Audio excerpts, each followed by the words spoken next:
और भ्रष्टाचार तो तुम्हारी आंखों के सामने ही हो रहा है। सब जगह कॉलोनियां कट रही हैं। एक दिन पंजा फिरता, अगले दिन फिर बनने लग फिर जाती होने है। लगती है जी। हिम्मत है क्या किसी की?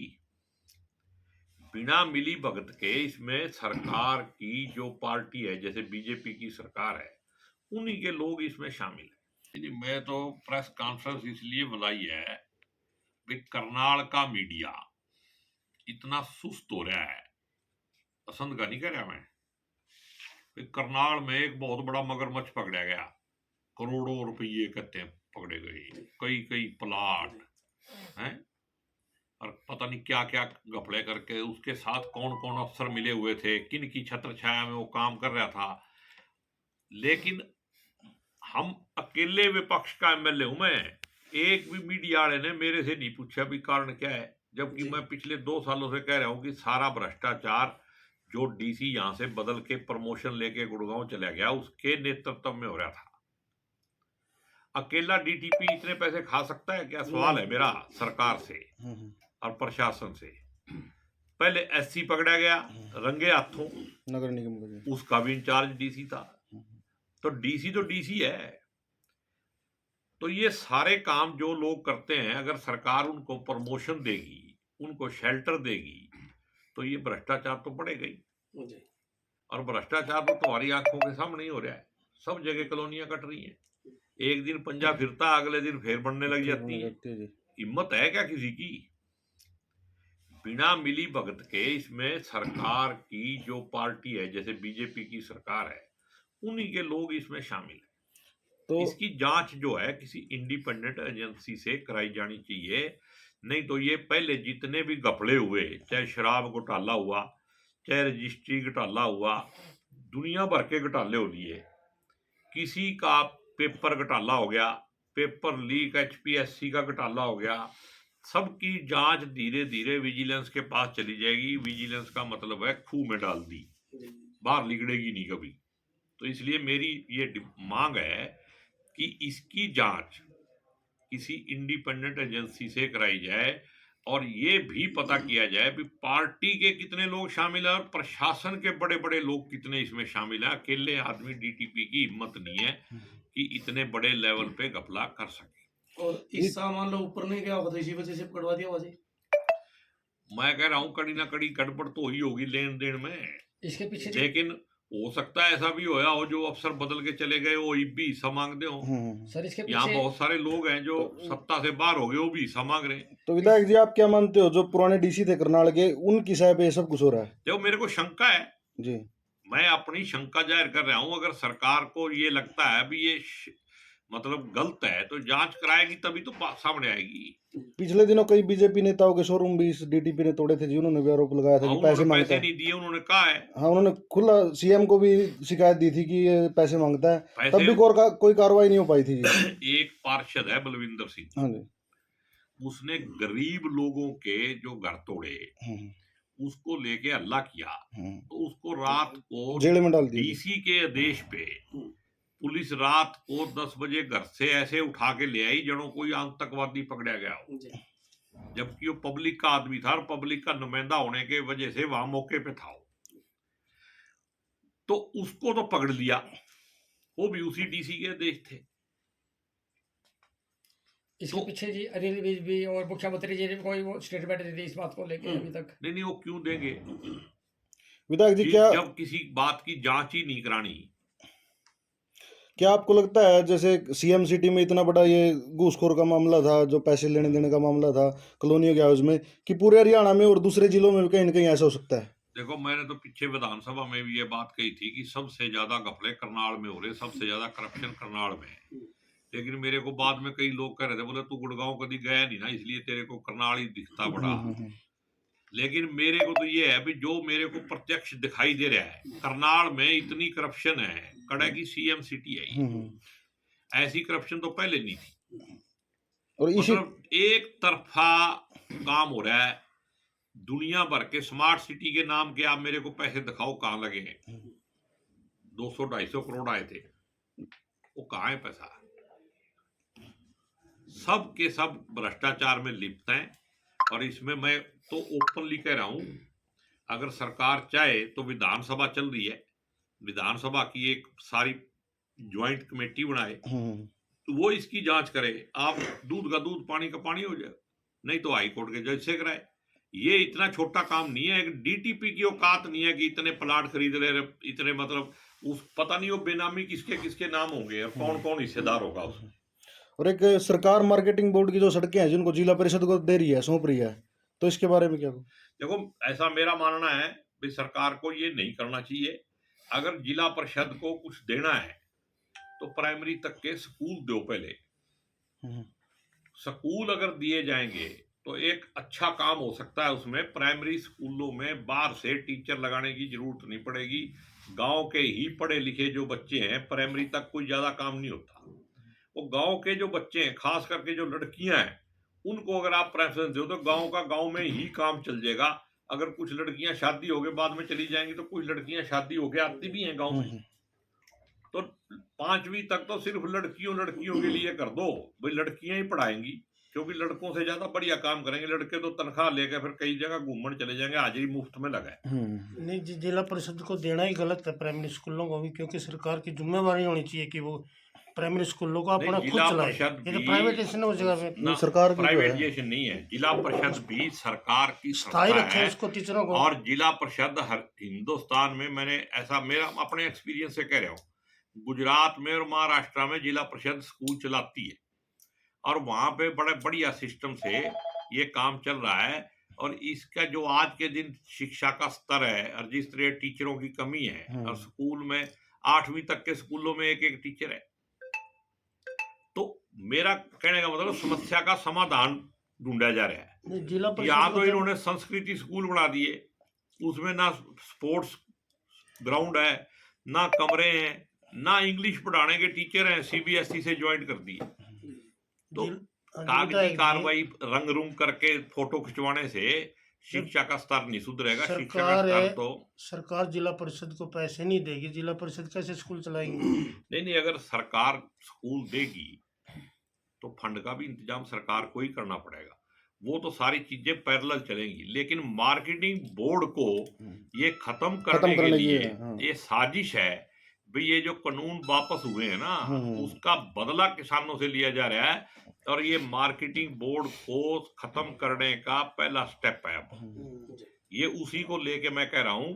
और जिला परिषद के पास तो ऐसा सिस्टम ही नहीं है, ऐसा इंफ्रास्ट्रक्चर बनाने का उनके पास कहां। मार्केटिंग बोर्ड ने सारा मामला डेवलप किया हुआ है, इंजीनियरिंग डिपार्टमेंट है उनका, वो कहां जाएगा? और उसको खत्म, नई सड़कें तो बनाएंगे मार्केटिंग बोर्ड वाले और रिपेयर करेंगे जिला परिषद वाले। जिला परिषद वालों से गलियां तो बनती नहीं, वो तो एक एक गली जो है 5-5 बजे। जिला परिषद वालों ने ये 5 पाउंड बना रखे हैं, व्यायामशाला बना रखी है। मैंने 1.5 साल हो गया, 30 मार्च या अप्रैल को, 30/7/20 को मैंने लेटर दिया था डीसी को, आज तक उसकी जांच नहीं हुई। एक भी 5 पाउंड किसी गांव में काम कर रहा हो तो मेरे को दिखाओ। पुराने डीसी को दिया था जी, अब नए को देके देखो जी। नहीं, अभी तो मैंने विधानसभा में बोल दिया और अब 1 महीने का टाइम मांगा उन्होंने, उसके अंदर और झूठा जवाब दे दिया। वहां मेरे पास लिस्ट भेज दी, मगर लिस्ट तो मेरे पास थी जब भी, तो मैंने तुम्हारे को कहा अभी ये करो। एक मेरे को 5 पाउंड आप बताओ, आप पत्रकार भाई हो, कोई सही नहीं, घूमते हो, कहीं कोई काम कर रहा है? तुम्हारे संद में बनाया हुआ है, ये काम कर रहा है? कुछ नहीं जी, सब घपला है। जनता का पैसा जो है खाया जा रहा है शरेआम, और जनता आंख बंद करके बैठी है। जनता को जागरूक होना चाहिए और अपना जवाब जो है वो मांगना चाहिए। विधायक जी, ज्यादा दर्द लोग ये कह रहे हैं भाई आपको इसलिए है, पहले जो नेता होते थे उनका, चाहे फूड सप्लाई की बात करें, ठेकेदारी की बात करें, पंचायती विभाग की बात करें, मंथली बंदी हुई थी, सब कुछ सिस्टम था। आपको कुछ नहीं मिल रहा, इसीलिए कुछ ज्यादा दर्द है। देखो, जिसको जहर खाना है उसको तकलीफ होगी, अपने को तो खाना नहीं, ठीक है ना? मेरे को नहीं मिल रहा, मैंने मांगा किससे? और मेरे को देने वाले तैयार हैं, लेकिन मेरे को जहर नहीं खाना है। मैं तो करप्शन के पैसे को समझता हूँ भी जो खाएगा वो चाहे मिठा जहर है, उसका सत्यानाश होगा। ये जनता का पैसा तो ऐसे समझ ले जैसे गुरुद्वारे और मंदिर का पैसा खा लिया हो। तो मेरे को तो इससे कोई लेना देना नहीं। लोग क्या कहते हैं इससे मेरा कोई सिरदर्दी नहीं। ठीक है ना। लेकिन करप्शन के खिलाफ जो लड़ाई है वो हर स्तर पे लड़ी जाएगी, उसको नहीं छोड़ा जाएगा किसी कीमत पे भी। लोग तो अपने बचाव में कहते हैं जिसको जहर खाना है, वैसे गंदगी भी मैं कह सकता हूँ कि गंदगी खानी है तो खाए हो। विधायक जी, 2 दिन पहले सीएम आवास पे पत्थर फेंक दिए जाते हैं कुछ लोगों द्वारा। ये तो देखो वहां कुछ शरारती तत्व होंगे और लड़के पकड़े गए, ये तो गलत बात है। ऐसा तो मतलब विधायक जी सीएम तो होना वहां चाहिए। रहता भी नहीं, किसको मार रहे हो पत्थर से? विधायक जी ये तो शायद किसी ने अपनी फोटो फाटो खिंचाने के लिए कराया होगा। अच्छा विधायक जी, जैसे अभी चुनाव हुए हैं, चुनाव में कांग्रेस पंजाब में भी और यूपी में भी काफी हालात खराब हुए हैं, उसके बारे में आप क्या कहेंगे? ये देखो ऐसे है, इसके पीछे क्या लगता है आपको? इसके पीछे जनता का फैसला है, सिर मत्थे है। लेकिन एक बात मैं जरूर कहूंगा आपके माध्यम से भी, कांग्रेस पार्टी को गंभीरता से अपने कार्यकलाप पे विचार करना चाहिए और अपना जो आत्ममंथन। सच्चाई है उसको मानते हुए आत्म मंथन करके आगे के लिए बढ़िया तरीके से कैसे जनता के बीच में जाके, और कांग्रेस के कार्यकर्ताओं को भी मैं कहता हूं कि यहाँ लीडर ज्यादा हो गए, वर्कर कम रह गए, इसलिए भी कांग्रेस कमजोर होगी। जी, निकाय चुनाव की तैयारी है जी पूरी?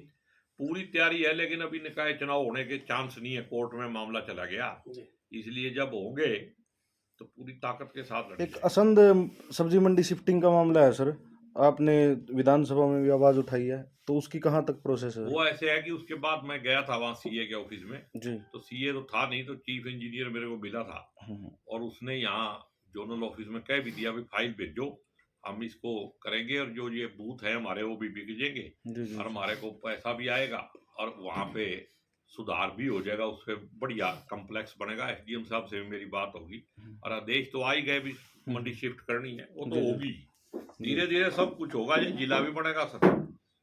अब तो एक ही काम रह गया, देखो हॉस्पिटल बन गया, सब कुछ हो गया, स्टेडियम का भी पैसा आ गया। एक तो कमेटी को काउंसिल बनाना है, जो अनऑथराइज एरिया शहर के अंदर है वो ऑथराइज हो जाएगा, अपने आप डेवलपमेंट होगी। नंबर 2, असंध को जिला बनाना है। 2 काम रह गए, अभी बाबा पूरी करेगा, बाबा करता मेरा काम। ये ठीक है ना? अंत्योदय जो मेले लगाए जा रहे थे, पीछे भी लगाया गया था, कल भी लगाया गया था, तो कुछ लगा? आप मेरे को अंत्योदय का मतलब बताओ, कभी सुना था तुमने पहले ना लफ्ज? जी। नो जी। ये लफ्ज कहाँ से आया? लगता है जी लोगों को कर्जदार बनाया जा रहा है। अरे लोगों के वोट काट के लिस्टों से, वोट जो इलेक्शन जीतने का परपंच करती है पार्टी, वो देश के साथ गद्दारी करती है, देश के लोकतंत्र के साथ गद्दारी करती है, संविधान के खिलाफ काम करती है। ये वही पार्टी है जो यूपी में आप कटी हुई लिस्ट देख लो जितने मीडिया ने दिखाए, और आज इलेक्शन कमीशन अगर ईमानदार है तो इसकी जांच करा ले भी वोट कितने कटे और लोग हारे कितने वोटों से।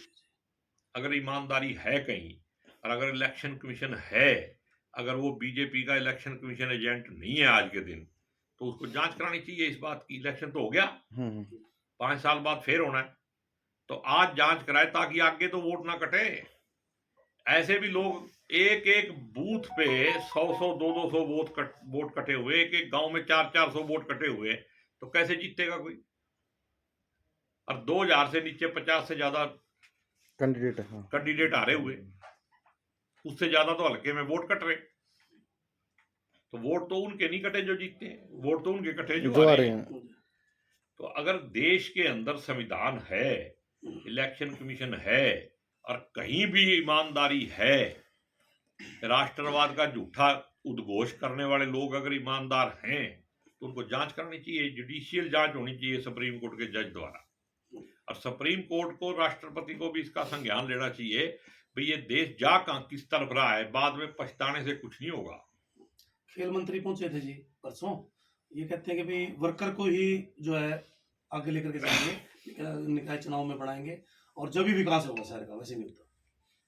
ये तो उनका काम है, करते रहेंगे। नहीं विधायक जी, वो लेना उनसे। निकाय चुनाव के लिए मंत्री आए थे यहाँ, लेकिन उनकी पूरी मीटिंग इसी बात पे खत्म होगी कि काम सरकार करा रही है, असंध के विधायक नहीं करवा रहे हैं, सरकार ये कर रही है, ये समझाने में पूरा टाइम चलेगा जी।